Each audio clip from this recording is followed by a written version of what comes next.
Bonjour mesdames et bonjour messieurs qui nous suivez sur cette plateforme de la télévision Renaissance. C'est le rendez-vous du journal en français, le journal que vous pouvez également consulter sur notre compte YouTube de la télé Renaissance. Et le titre de ce journal est l'impunité des crimes contre les journalistes est une triste réalité dans le monde entier. Le Burundi brille pour ce fléau. Des cas de crimes contre les journalistes burundais datent des années 72. Aujourd'hui, aucun procès pour sanctionner les coupables. Les organisations internationales crient au respect de la liberté d'expression. La jeunesse burundaise manifeste un sentiment de déception pour l'échec de réconcilier les Burundais. La voie de la guerre risque de gagner le terrain si une fois cette voie de négociation échoue pour de bon. Et puis, l'opposition burundaise reconnaît des dissensions qui adviennent, mais ne signifie pas l'abandon d'un objectif commun de rétablir un état de droit au Burundi. Voilà pour les titres de ce journal. Mesdames et messieurs, encore une fois, bienvenue.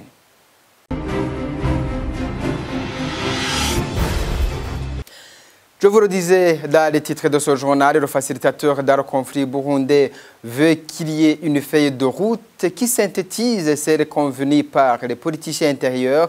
Donc, de Kayanza, le parti RDB s'insurge contre cette procédure du facilitateur qui n'est pas de nature à résoudre le conflit burundais. Jérémy Minani, qui préside ce parti, accuse Benjamin Mukapa de n'avoir pas la bonne foi pour accomplir sa mission qu'il a reçue de réconcilier les Burundais. On l'écoute. La feuille de route pour les élections de 2020 préparée par le régime burundais et la proposition de sortie de crise soumise par les opposants qui étaient invités au cours du dernier round de négociations pour ainsi en dégager une feuille de route pour les élections de 2020. Premièrement, ce n'a jamais été le travail de la facilitation de dégager, de forger une feuille de route pour les élections de 2020. La mission de la facilitation était de trouver une solution à la crise burundaise. Elle a échoué, non seulement d'identifier les protagonistes dans cette crise, mais encore moins de les aider à s'asseoir sur une même table de négociation et dégager une solution. Cela signifie que le travail de la facilitation a terminé, que la facilitation n'a plus de rôle à jouer ou de proposition à faire pour une sortie de crise ou pour une feuille de route pour les élections 2020. Deuxièmement, même si le travail de la facilitation était de forger effectivement cette feuille de route, la feuille de route pour les élections est un document de consensus. Lorsqu'il n'y a pas de négociation, pour que les deux protagonistes trouve un consensus sur la feuille de route, le facilitateur ne peut pas partir de deux documents contradictoires pour en dégager une feuille de route pour des élections. Ce serait une façon pour le facilitateur de se comporter comme un juge dans un tribunal, ce qui n'existe pas dans les négociations. Il doit y avoir un consensus sur une feuille de route et ce consensus n'a pas eu lieu, encore moins que les Burundais n'ont pas besoin d'une feuille de route pour des élections 2020. Ce n'est pas une feuille de route pour les élections 2020 qui va empêcher le Burundi de sombrer dans une autre guerre civile. Ce n'est pas une feuille de route pour les élections 2020 qui va faire rentrer les réfugiés. C'est plutôt une solution à la crise burundaise qui va le faire. Le trio a échoué. Le facilitateur, le médiateur, la sous-région ont échoué à trouver une solution à la crise burundaise. Pour nous, le problème doit être déplacé au niveau de l'Union africaine ou des Nations Unies qui doivent organiser immédiatement des négociations inclusives, un processus de paix crédible pouvant aider les Burundais à régler la crise actuelle et ses conséquences et ainsi nous éviter une autre guerre civile. Sinon, nous allons retourner à la guerre civile. Voilà, c'était Jérémy Minani, il est président du parti RDB qui a été joint par téléphone. La jeunesse burundaise désespère. Si Bujumbura a boycotté les négociations, il y a le risque que le pays retombe dans une guerre plus grave, que le pays soit déchiré. Lionel Ninheretse, en exil, regrette que l'ancien président tanzanien Benjamin Mukapa n'est pas parvenu à aider les Burundais à se réconcilier. Écoutez Lionel Ninheretse. Je ne suis pas surpris de voir que le dialogue inter-burundais n'a pas eu. Il y a trois choses comme défi qui est en cause, qui est en cause de ce dialogue. Donc il y a la région n'a jamais pris la question burundaise au sérieux. Donc, pourquoi, je ne sais pas, mais il y a des intérêts des uns des autres. Donc, il y a la médiation, la facilitation. Si je dis facilitation, on voit à la Tanzanie, c'est le parrain très proche de Pierre Nkurunziza depuis le maquis, depuis le fondement du CNDD-FDD. C'est son parrain, donc c'est un peu difficile de contrarier son enfant. Donc, il y a la médiation. Si je dis la médiation, c'est l'Ouganda. L'Ouganda, à la tête, il y a Museveni qui brigue énième mandat. Donc, c'est aussi, on donne ce qu'on a. C'est aussi difficile aussi de se contrarier. Donc, la question interburundaise, la question burundaise, donc, ça a devenu un jeu de cache-cache des uns et des autres. Il y a des pays qui ont pris les choses au sérieux. Il y a d'autres pays qui n'ont pas pris les choses au sérieux. Donc, c'est un grand problème. Il y a aussi le rapport de force. Nkurunziza, il nous a montré c'est pas l'homme de la paix. Donc, il nous a montré qu'il voudrait toujours violer la loi, combattre l'opposition en utilisant des armes, en utilisant la police, l'armée, ainsi de suite, la jeunesse imbonerakure, ainsi de suite. Donc, parler à Nkurunziza, c'est comme tu joues. C'est un jeu à lui. Donc, il faut utiliser la langue qu'il comprenne. Donc, il a choisi le chemin de la guerre. Donc, c'est pas bon, parce que c'est le sang de Burundi qui va se courir, mais on n'a pas de choix. Normalement, on n'a pas de choix. Donc, l'opposition a pris le bon chemin de la paix, mais Nkurunziza, il a pris le chemin de la guerre. Donc, les deux parties ne sont pas dans le même chemin. Donc, c'est difficile aussi de s'asseoir ensemble pour dialoguer. Donc, il faut comprendre la langue qu'ils comprennent et puis essayer d'utiliser la langue qu'ils comprennent pour qu'on puisse quelque part se croiser quelque part pour s'asseoir ensemble et puis dialoguer. Les politiciens burundais devraient s'unir pour défendre la cause du peuple burundais, mais il est aussi normal qu'une plateforme politique comme le Sénared connaît des divergences d'opinion pour la simple raison qu'elle est faite des gens de différentes catégories. C'est ce qu'indique le professeur Charles Nditije, qui a dirigé cette plateforme. L'important, selon lui, est que les clivages qui peuvent surgir soient vite réglés dans le but de continuer la lutte pour la restauration d'un état de droit au Burundi. Écoutez, professeur Charles Nditije. Quand vous avez une plateforme politique comme le Sénared qui regroupe presque une trentaine de partis politiques, de personnalités politiques, de divers horizons, dont certains d'ailleurs se sont combattus par le passé, il ne faut pas s'attendre que ce soit l'harmonie parfaite. Je pense que même au sein du CNDD-FDD, il y a certainement des voix dissonantes. Maintenant, avec le temps, la fatigue, la lassitude, le désespoir peuvent faire en sorte que certains soient découragés et qu'ils puissent dire, bon voilà, qu'ils déposent le tablier en disant, bon voilà, nous soumettons au dictat de M. Nkurunziza. Et ça arrive aussi, c'est normal. L'autre difficulté aussi, c'est que l'approche des solutions, il y en a qui peuvent dire, bon voilà, allons dans les élections, puis on verra, on combattra le pouvoir du dedans. Les autres disent non, on ne peut pas s'accrocher et s'enquiquiner avec le diable. Nous devons plutôt le combattre à travers le dialogue ou à travers d'autres moyens.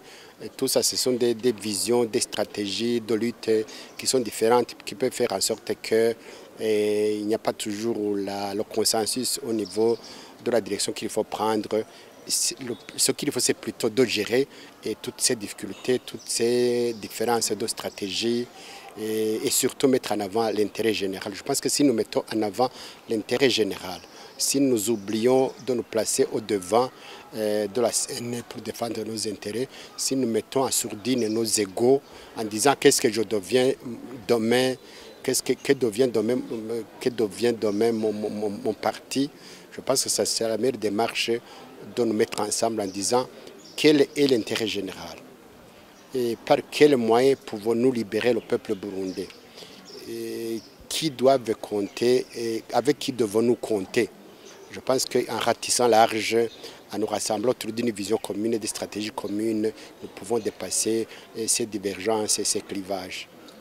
Le président Nkurunziza avait à tout prix gagné la sympathie des Hutus en montrant qu'il est le libérateur. Cependant, il sera très difficile de gagner sur cette voie, dit-il. Je rappelle au Burundi que chaque fois qu'il y a un mauvais pouvoir, il veut avoir recours à la division pour affaiblir ses opposants en passant par les canaux possibles, sans oublier cette corde ethnique encore sensible au Burundi. Encore une fois, professeur Charles Nditirje. Je voudrais d'abord dire que M. Nkurunziza, ayant échoué sur toute la ligne, n'ayant tenu aucune promesse, parce que quand il est arrivé au pouvoir, il avait promis mots et merveilles au peuple burundais, spécialement aux Hutus. Ils n'ont rien vu venir. Et pour se dédouaner, il dit, bon voilà, je vais me positionner en libérateur du peuple Hutu. Et pour cela, il brandit en péril les Tutsis. Et où il dit les Tutsis sont là, ils guettent la première occasion pour reprendre le pouvoir. Et c'est pour ça qu'on entend ce discours ethniciste et ethnisant. Et d'ailleurs,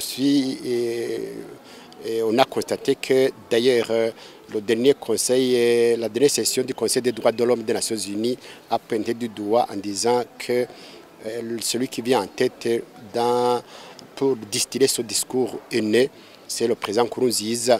Donc c'est une façon en fait de faire oublier, de faire occulter les problèmes, les difficultés que vit le peuple burundais. Et pour dire qu'il y a un ennemi commun, c'est le Tutsi. Donc essayons de nous serrer les coudes pour combattre, pour lutter contre ce fléau commun. Et cela est extrêmement grave et Dieu merci. Et la majorité des Burundais ne suivent pas ce chemin qui est extrêmement dangereux. Maintenant, la meilleure façon de combattre cela, c'est que nous, au niveau des partis politiques, au niveau des organisations de la société civile, nous puissions montrer le danger de cette ethnicisation et que le problème des Tutsis n'est pas des Hutus n'est pas les Tutsis, et que le problème des Tutsis n'est pas le Hutu, c'est plutôt ce mauvais pouvoir qui affame, qui tue et qui exile Hutus et Tutsis.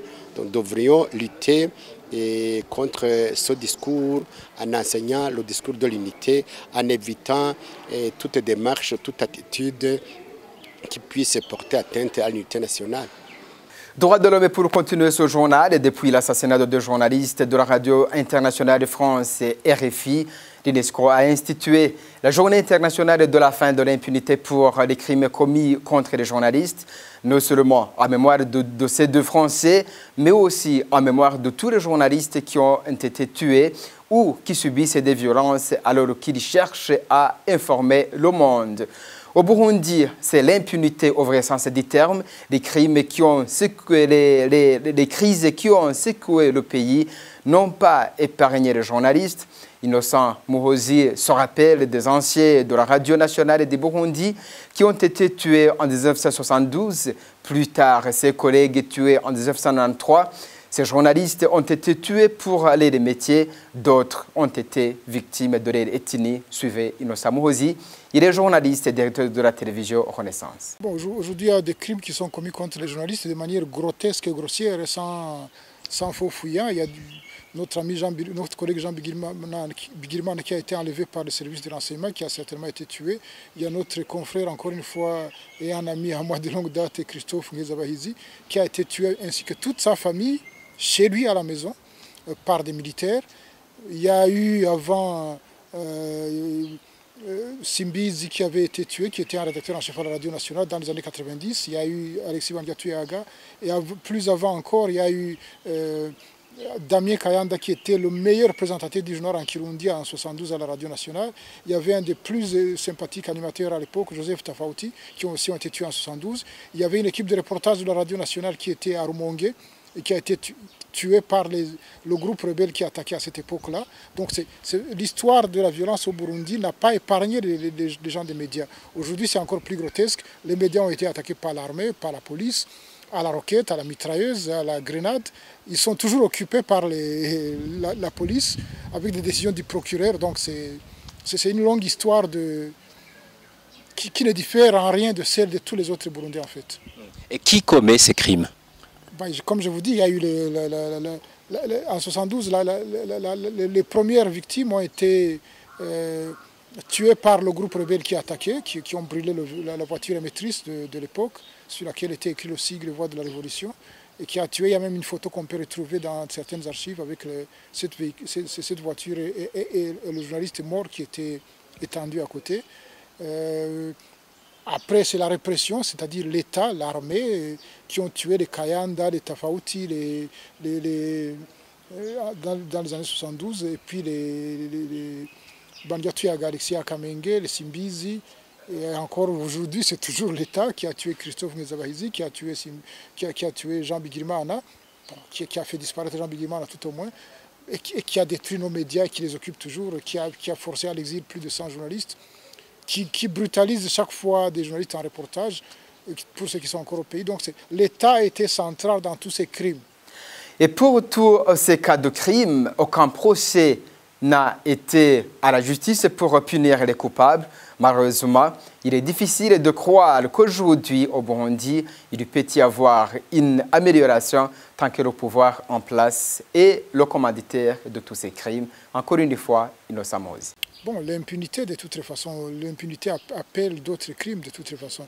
Et donc cette impunité-là, tant qu'elle n'est pas éradiquée, aussi bien pour le cas des journalistes que pour tous les autres citoyens, le risque que ça se répète est toujours là. C'est le cas, vous voyez, on est déjà dans la violence et elle ne va pas arrêter de croître encore plus jusqu'au jour où on arrivera à éradiquer ce genre de gouvernement, ce genre de gens qui contrôlent l'État, qui sont des criminels, et à mettre en place un gouvernement, un État qui soit un État soucieux de la protection, d'abord protéger les citoyens et les habitants du pays, et puis construire tout le reste sur la sécurité physique des gens.